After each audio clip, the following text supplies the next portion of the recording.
देवभूमि उत्तराखंड के सीमांत जनपद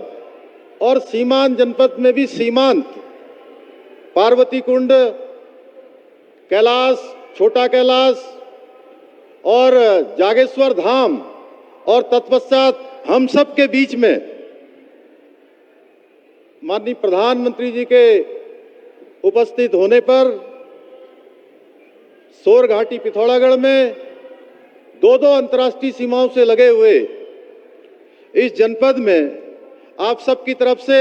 देवभूमि उत्तराखंड के 1.25 करोड़ भाई बहनों की ओर से हार्दिक स्वागत एवं अभिनंदन करता हूं। आज प्रातःकाल से जिस प्रकार से माननीय प्रधानमंत्री जी का हमारे राज्य में आगमन हुआ और जिस प्रकार से लोगों ने आज ऐसा लग रहा है कि पिथौरागढ़ पहुंचते पहुंचते शायद ही कोई घरों पर अपने हो, सारे के सारी माताएं, बहनें, बड़े बुजुर्ग, छोटे छोटे बच्चे सारे माननीय प्रधानमंत्री जी का स्वागत करने के लिए सड़कों पर और बुजुर्ग माताएं उनको अपना आशीष देने के लिए सड़कों पर खड़ी थी। मैं आदरणीय प्रधानमंत्री जी आपके उत्तराखंड पधारने पर आज देवभूमि का बच्चा बच्चा बस यही कह रहा है कि हे राष्ट्र संत, हे शिखर पुरुष, हे भारत भूमि के गौरवपूत, हे विश्व मुनि, हे दिव्य मूर्ति, स्वागत है, अभिनंदन है, हे राष्ट्र ऋषि, स्वागत है, अभिनंदन है, हे राष्ट्र ऋषि। आदरणीय प्रधानमंत्री जी, जिस प्रकार से आपके प्रधानमंत्री बनने के बाद 2014 के बाद केदारखंड में आज विकास की गंगा बही है, हर प्रकार से आज केदारखंड विकसित हुआ है, पौराणिक स्थलों का विकास हुआ है। उसी प्रकार आज आपकी मानस खंड की यात्रा जो आज आदि कैलाश से प्रारंभ हुई है, निश्चित रूप से इस यात्रा से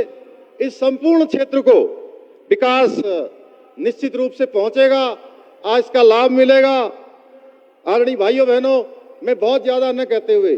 क्योंकि आप सब लोग आदरणीय प्रधानमंत्री जी को सुनने के लिए आए हैं, लेकिन कुछ बातें जो आज आदरणीय प्रधानमंत्री जी के नेतृत्व में आज जिस प्रकार से हमारे देश की प्रगति हुई है, आज भारत जिस प्रकार से विश्व गुरु के पद पर आरूढ़ होने के लिए आगे बढ़ रहा है, पूरी दुनिया के अंदर भारत का मान सम्मान और स्वाभिमान और पहचान बढ़ी है। भाइयों बहनों, आज जहां एक और आंतरिक सुरक्षा मजबूत हुई है, वहीं विश्व में भारत का मान सम्मान भी बढ़ा है। चाहे अगर हम पिछली घटनाओं को याद करें, चाहे रूस यूक्रेन युद्ध का मामला हो, इस युद्ध के समय भारत के द्वारा जो कूटनीतिक परिपक्वता दिखाई गई, या अभी अभी जो संपन्न हुआ G20 का सम्मेलन, उस G20 के सम्मेलन में मैं आप सबकी तरफ से आदरणीय प्रधानमंत्री जी का आभार व्यक्त करना चाहता हूं कि हमारे राज्य में भी एक नहीं, दो नहीं, तीन G20 की समिट हमको भी आयोजित करने का अवसर आपने प्रदान किया। और इतना ही नहीं, जिस प्रकार से दिल्ली घोषणा पत्र पर सहमति हुई, जिस प्रकार से आज संपूर्ण दुनिया के अंदर, मैं पिछले दिनों आपसे ही आपका मार्गदर्शन लेकर उत्तराखंड के अंदर निवेश आए, इसके लिए मैं इंग्लैंड की यात्रा पर गया था। वहां मुझे विभिन्न इंग्लैंड सरकार के मंत्रियों से मिलने का अवसर प्रदान हुआ। तो जब वो G20 की चर्चा कर रहे थे और आपके नेतृत्व की बात कर रहे थे, तो मेरा सीना तो फूल ही रहा था। निश्चित रूप से मैं कह सकता हूं कि आपने जिस प्रकार से G20 के कारण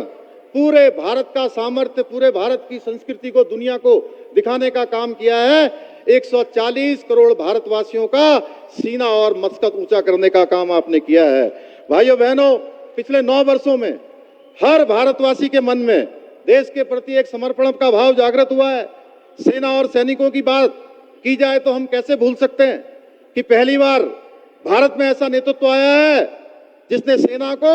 दुश्मन की गोली का जवाब गोलों से देने का आदेश दिया हुआ है। आदरणीय प्रधानमंत्री जी के नेतृत्व में भारत की स्वर्णिम जो आध्यात्मिक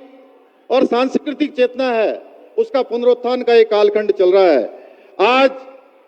माननीय प्रधानमंत्री जी के नेतृत्व में न केवल नया भारत एक राष्ट्र के रूप में हर प्रकार से संपन्न और समर्थ बन रहा है, बल्कि विश्व का नेतृत्व करने के लिए भी तैयार हो रहा है। आदरणीय प्रधानमंत्री जी का उत्तराखंड की धरती से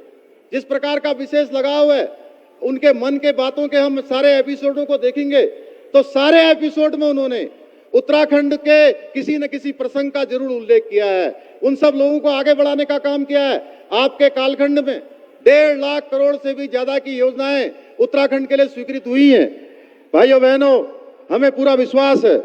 कि आपके नेतृत्व और मार्गदर्शन में हमने जो उत्तराखंड को देश का श्रेष्ठ राज्य बनाने के लिए विकल्प रहित संकल्प जो लिया है वो उत्तराखंड का निश्चित रूप से कायाकल्प करेगा। आदरणीय प्रधानमंत्री जी, आपके द्वारा